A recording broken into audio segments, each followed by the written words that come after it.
this race, so it has taken a lot of commitment. Commitment is making a plan and putting it into practice. I made a plan, and I practiced a lot. All that running.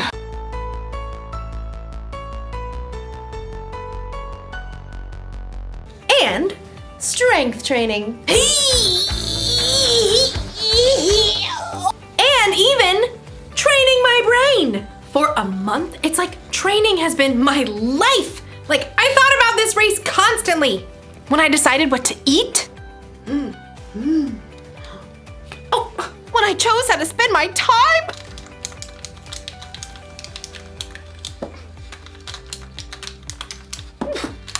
From morning until night, I kept my mind on the race. That's what you gotta do when you truly commit to something. Like, you've gotta live like it's important to you. Today's story is about a woman who lived her whole life that way. I'll see you when you get back. I've gotta get this party started! The Bible. It's 66 books of history, stories, letters, and poetry that fit together to form God's one big story.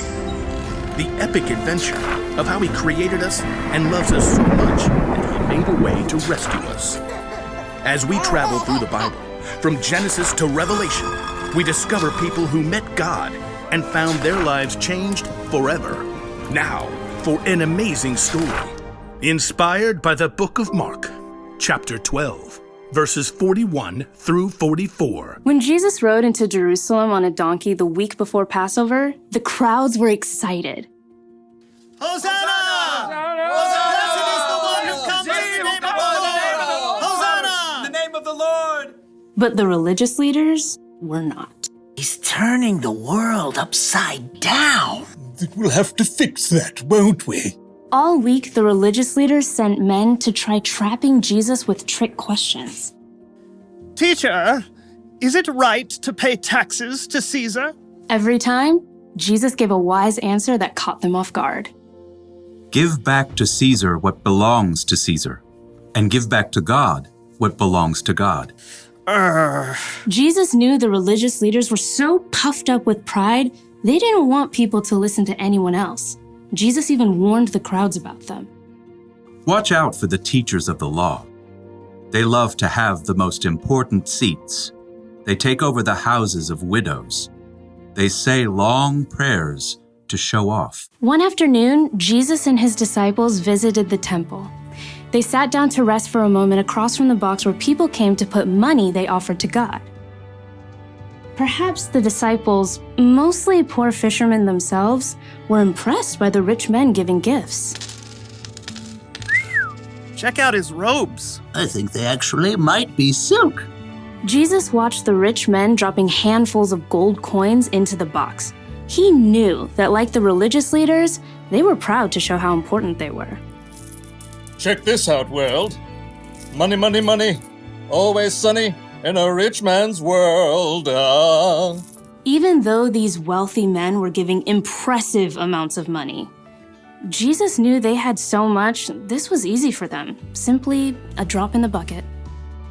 Huh. She looks a little out of place. The next person in line clearly wasn't wealthy. In fact, her patched robe showed she didn't have an extra cent to spare. A widow, probably. At that time, if a woman's husband died, she had no way to earn money and often had to live on next to nothing. 2 pennies? How's that gonna help anyone?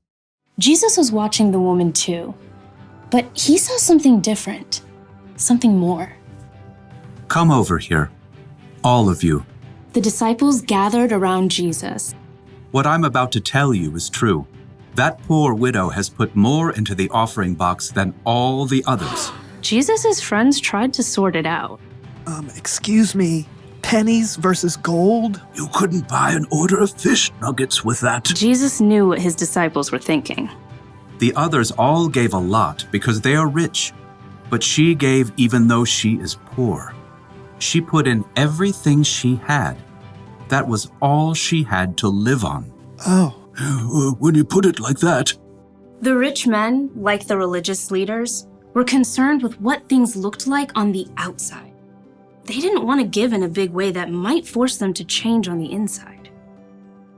But the poor woman, who had almost nothing, chose to give everything. And Jesus saw her heart and knew that her pennies were worth far more than the rich man's gold.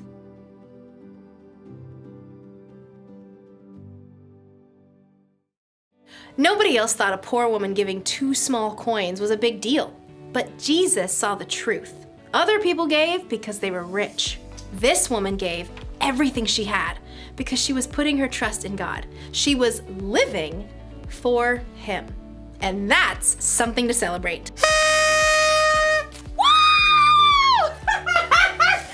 Yeah! Living for God is about more than giving money.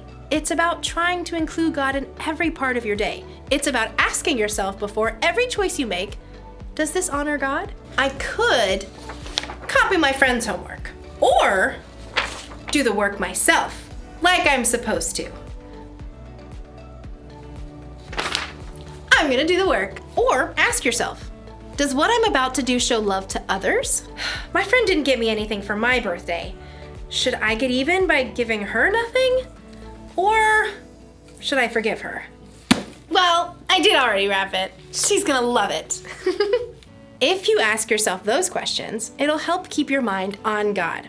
It'll help you think about how Jesus lived and loved others. This probably won't become a habit overnight. That's why the one thing to remember today is this: practice living for God. The more you practice asking yourself, does this honor God? And does this show love to others? The more natural it becomes. It feels good to commit to something and stick to it. I'm glad I committed to running a 5K. I feel stronger and healthier, and between you and me, I think I'm going to start training for another one. But first, we celebrate! See you around!